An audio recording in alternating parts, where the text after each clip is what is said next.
Peace and grace from God our Father and from Jesus Christ our Lord be with you all. It's a very long passage, but it's a beautiful story with many layers of meanings. So I'm not going to get through all of them, of course. I try to make 3 points and a story, given the many things that will happen throughout the services this morning. The first point is simple. This is truly a story of God's grace. God's grace. You know, one of the things that we have to keep in mind is this man had not had sight since birth. He did not know what sight looks like. I just imagine, I really try to imagine the moment when he washed himself after Jesus put some mud on his eyelids and whatever, and he washed himself and immersed from the water for the first time and opened his eyes and see the world for the first time. I wonder what that must have been like. And that's grace. And that's grace. And according to the scriptures, there's nothing he has done that deserves that. It's purely God's grace on him. So when we sing this morning, Amazing Grace, that says, I once was lost and I'm found, and then I was blind, but now I see. I think the scripture try to capture that sense of newness in Christ when we're being touched by God. First point, easy, right? Second point's a little longer. The second point is, it is a healing story, all right, but not the usual healing story as we know it. Now, when we talk about healing story, it's usually a story about someone who has lost some of his or her functions or in life or bodily organ failures and what have you, and then Jesus came and restored that which has been lost. But this is a different story. As I mentioned, this man had never seen in his entire life. And today we know that now. I have to say that I'm not in the medical profession. I have to confess my limited knowledge. But one thing we do know is today, even people who are born blind or even deaf can be extremely a very competent, functioning member of the society. They're highly productive. I think that part we do know. So losing sight from birth is not a function that necessarily needs to be restored, like losing health in other ways. So the restoration that Jesus brought to this man is something more than health or medicine. It is something far more important in so many ways. These are dignity, rights, values, being treated as equal, self-determination, and being included in the community. There were 3 strikes against this blind man. The first strike is simple. He was blind, and in the society, in the ancient time where people needs to work and to put food on plates for the family, he had a very huge deficit in that way. And that's not something he could do. But the second thing that I found really interesting is he's actually, I think, being despised by the society. The first couple of verses of the reading, it says when the disciples saw this man who was born blind, they said to one another, was this man sin? Or did his parents sin?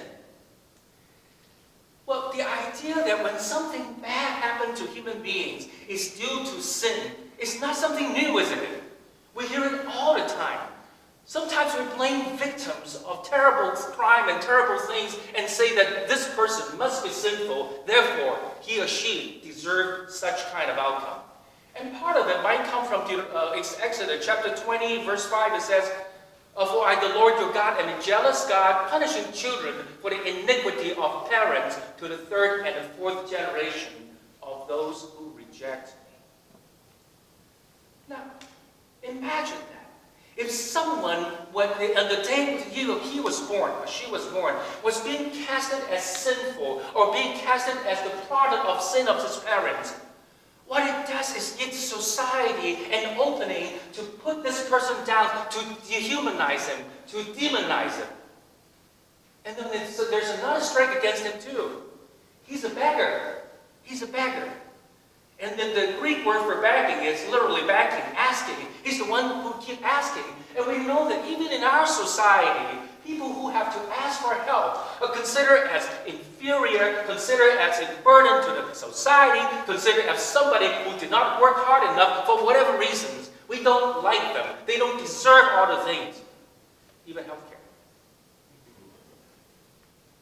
And so with 3 strikes against this man, he has been deprived of his dignity, of his value as a human being. And in fact, he probably was never included in the synagogue, in the service of God. He was cast out. He was considered as one of the losers in the community, like those with leprosy and so on and so forth. So the healing story is extremely, extremely important. In this story, not only that the Gospel of John tells us Jesus could bring healing on earth, but Jesus' healing is that brought to us something more and more powerful and important than just physical health. It's values, self-values, his dignity, is being included by the larger community, is restoring one's humanity in many ways. And the story also tells us the priority of God in Jesus. The light never shines on the powerful and the mighty. I don't think I read a story where Jesus' miracle is done upon the powerful and the mighty. But it's always the little guy. Those are being forgotten. Those are in the depth of the suffering. So the third point, the second point, not too long, right? Anybody giving time? I'm looking at the camera here. The third point is there is blindness in humanity. You know, it's kind of quite interesting. Even if you listen to the story, and some of us reading the story, do you realize how many people actually believe that the fact that this man has regained his sight is fake news? Or all news. They didn't believe it. And then the conversation go on and on and on and on. Start with, oh, that must be someone who looks like him, remember? And not him. And then later on, and they knew that this is him, and they said, there's something wrong with the healer.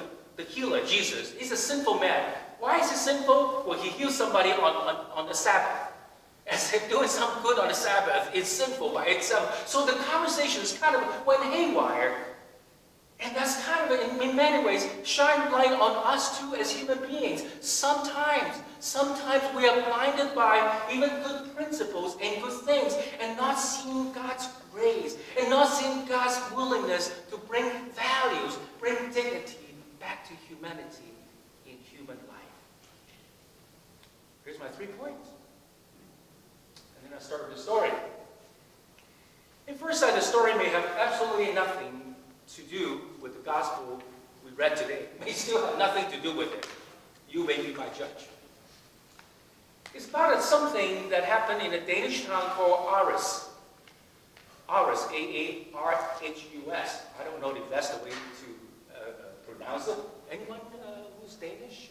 Thank you. The only thing I know about Danish is literally Danish. It's a story that I found a National Public Radio story in July 15 of 2016. Aarhus, as a little town, is struggling with problems that a lot of countries are struggling, even us. It's how do we prevent people, young radicalized, and most of them Muslim, from going into the Middle East, particularly to Syria, to join force with ISIS. So 2012, the little police department in Aarhus I was told it's a very small town, not a town with crime, but a town with a very sizable Muslim community. And some of the youth were radicalized. But anyway, the police got some phone calls and from parents, Muslim parents, whose children try to go to Syria to fight for ISIS. So like a lot of countries, a lot of towns in Europe and even in our country, and people get very worried. But somehow the police department in Aarhus have done something very different from what the rest of Europe has done. the rest of Europe, and and perhaps in many countries too, and rightly so, and thinking that maybe strong defense and strong militarization of tactics and criminal law, justice and whatnot could prevent young radicalized people to go to a foreign country to fight for the Islamic country, or not Islamic country, but ISIS. But they tried to do something different. They said, well, let's get to the root of the matter, rather than just use brute force. Now, in England, I was told that, in France, even a mosque where there are sympathizers of ISIS will be closed down. In England, in other countries, and people who where there are sympathizers of ISIS, or in ISIS, people who try to go will be denied of their passport and will be, almost like treated as people of treason. But in this little town of ours, the police department tried to do something very different. They use a principle in social psychology called non-complimentary. Now, I don't know anything about it, I just read about it. But complimentary behavior is very simple. That is, if I'm rude to you, you will be rude to me, right? Simple. And if I'm nice to you, hopefully you'll be nice to me. And non-complimentary tactic is the opposite. When you're rude to me, I'm actually nice to you. So that's exactly the way this police tried to do, and what they're trying to do is to invite those young people to come back, and reach out to them, and to make sure that when they are willing to come back, they would do all they can and use the resources of the town to help them find a job, and to help them to be integrated in the community again. There's a story of a young man called Jamal. Jamal was a refugee from Samaria. Well, he and his family, rather, and he came to Denmark as a young child when his family fled from Somalia. At first, he was the only African person in Denmark, and he felt the discriminations and the harassments and all that stuff. So he was really angry, even as a child. But somehow, as he grew older, he felt that, well, let me try to do something different. And he did. He tried to integrate, he tried to be nice to people and whatnot, and he was well accepted, and things went well for several years, until the last couple of years in his high school career. And then one day, the teacher arranged for a debate in class, a debate about the Muslim religion. And many Danish classmates that he had actually was very, very hostile against the religion and against Muslim. And Jamal was deeply hurt. He actually just came back from Mecca, from a pilgrimage, and had a new sense of identity about his own faith. And in the midst of that, he got really, really angry. And since that day, his attitude changed. From being a very cooperating student, he became a very, very angry young man, and began to go online and look at some of those very radicalized messages. And his senior year, his mother died. And that's the last thing that really pushed him into the deep end. So he left school, and he did not want to come back, and he hang around with other radicalized people in town, and somehow stay in the apartment of an apartment owned by that is housed by one of the radicalized young men. One day, police officer Link of the Aarhus police department decided to reach out to Jamal. So he called Jamal. Of course, Jamal answered the phone and started cursing and cussing, and really, really was very, very angry and lashed out to Officer Link, and they hang up. Well, Officer Link called back again. And instead of threatening Jamal, and Officer Link said, Jamal, I'm sorry. I'm sorry about all these things that has happened. And sorry even about the things that the police have done. And Jamal was shocked. He was actually shocked, and somehow through the conversation, he agreed to come to the police office, the police office.